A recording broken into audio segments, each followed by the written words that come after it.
Might keep the mats clean for him. I've been given the keys today to an Audi Q7.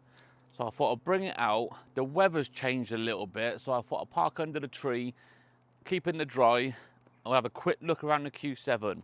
This one's a 2015 3-litre V6, 265 brake horsepower, which doesn't sound a lot for a car this size, but on this sort of vehicle, it's all about the torques, 600 Newton meters. Now to look at, it's big, it's very big. Let me demonstrate. 1, 2, 3, 4, 5, 6. 6 yards. Is it yards? 6 meters. 6 meters. 1, 2, 3, 4, 5, 6. And I've got long legs. Anyway, end of summer, the weather's turning, the roads are starting to get a little bit slippery, kids are going back to school, so perfect school run vehicle, because that's what this is. Everybody that buys one of these, or a Discovery, I've had 2 Discoveries, you never take them off road. Look at the wheels, look at the tyres, that will not go off of road. This little bit of field I'm in now is as much off-roading as this vehicle's gonna do. You're gonna take the kid to school, because of the space, they're massive inside. I'll show you in a minute. Huge inside, take your kid to school, and you're gonna go to the coffee shop. That's all you're gonna do with these cars. But we'll have a quick look around it, go for a drive before the heavens opens up, even though the sun's just come out, but we'll have a look around it and go for a spin, and I'll tell you what I think about this. The trouble is with these sort of cars, nobody wants them anymore. I just dropped one of my kids off at pony riding for the day. I went into the car park, Tesla, Tesla, Tesla. I think a lot of people get these electric vehicles through work. So they've got some sort of work scheme. They pay so much a month and it includes your tax, your insurance, nothing to worry about, just get in and drive. So I think these sort of cars are gonna die out, which is a shame. This will outlive a Tesla. This will still be going. This is 10 years old now.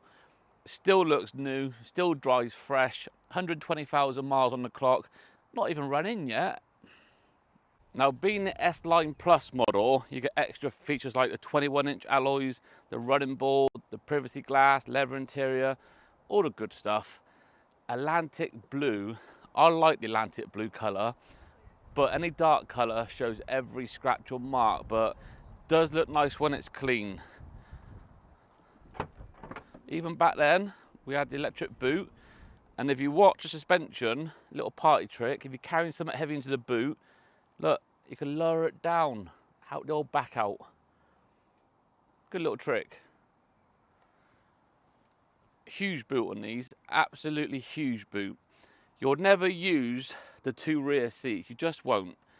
You'll use the middle ones for the kids, loads of room there for your shopping, and you've got a lot of anchor points to strap stuff down. Another little cubby hole.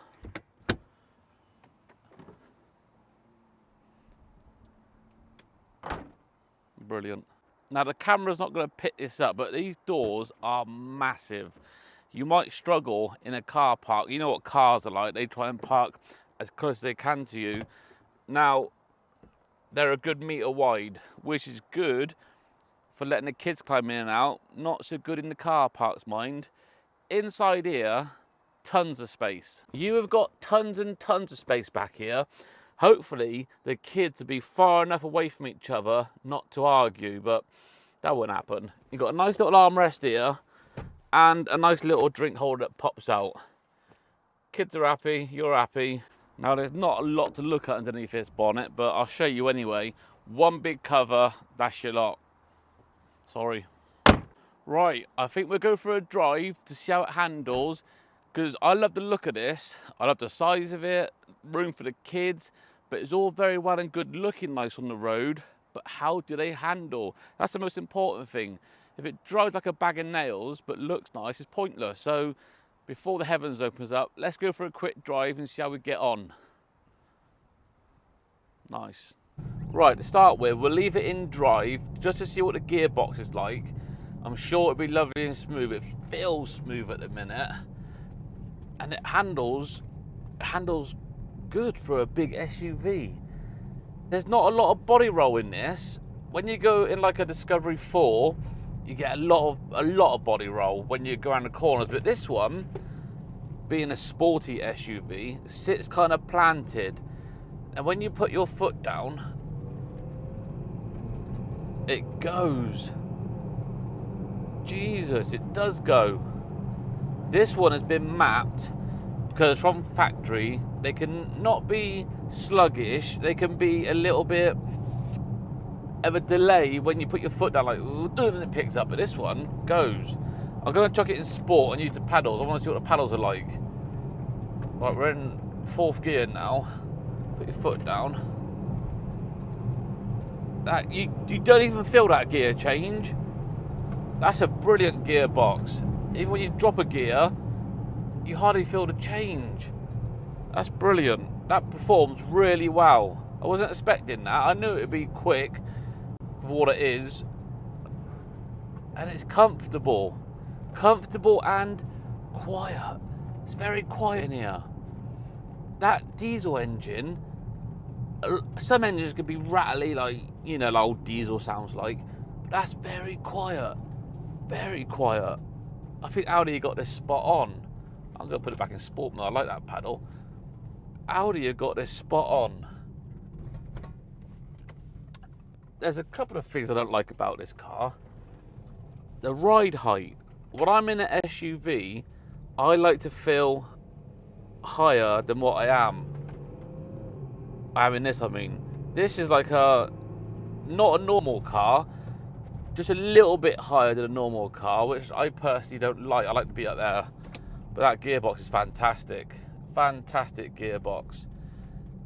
Visibility in here is brilliant. You can see all around you. There's so much glass everywhere. The pillars aren't too big, so you haven't got much of a blind spot. Mirrors are massive. This is a good car. If you're looking for an SUV, this or a Discovery. I'm a Discovery man through and through. I'd have a Discovery 4 tomorrow again. But if you're looking for something to pop to the coffee shop and do the school run, get one of these. I'm sure this is brilliant off-road, but you're never going to take it off-road, so it doesn't really matter, do you? Does it? Not do you?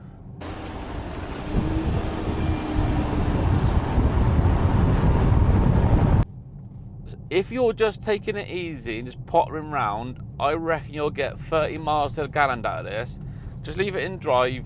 Just take it steady. Don't keep putting your foot down.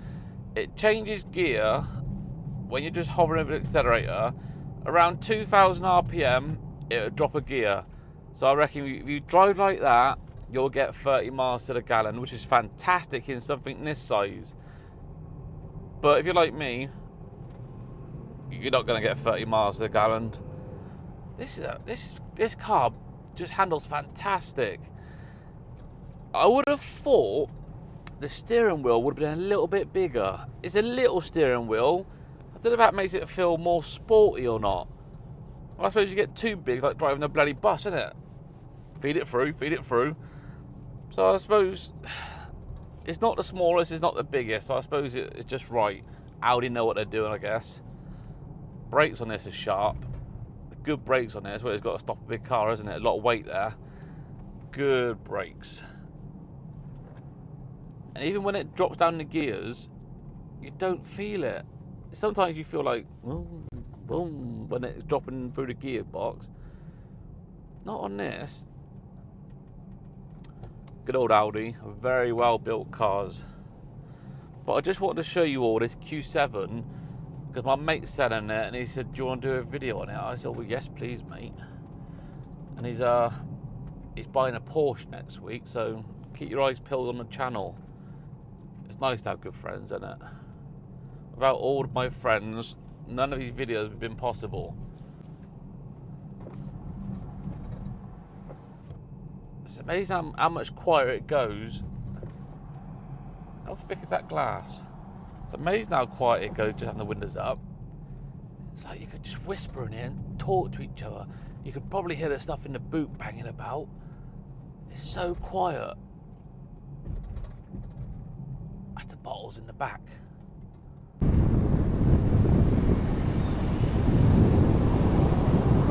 So if you're in the market for a new SUV, get yourself a Q7. I did the Q5 a few months back. That Q5 was quick, but nowhere near as good as this, space-wise. If you want a quick car, get a quick car. But if you're after an SUV for the size, for the family, loads of space, get yourself a Q7. Ticks every single box. The only thing that I can find wrong is the ride height. I like being a little bit tall, not taller, a little bit higher. But apart from that, brilliant car. Get yourself one, you won't be disappointed. So there you go. If you're in the market for an SUV, a sporty SUV, get yourself a Q7. There's one thing I do miss though about an SUV, not having the rear bench. I do like a bench that folds down so you can sit on there, change your dirty shoes after you've been walking in the fields. But hey, can't have it all. Thanks for watching. I'll catch you on the next one. Drive safe.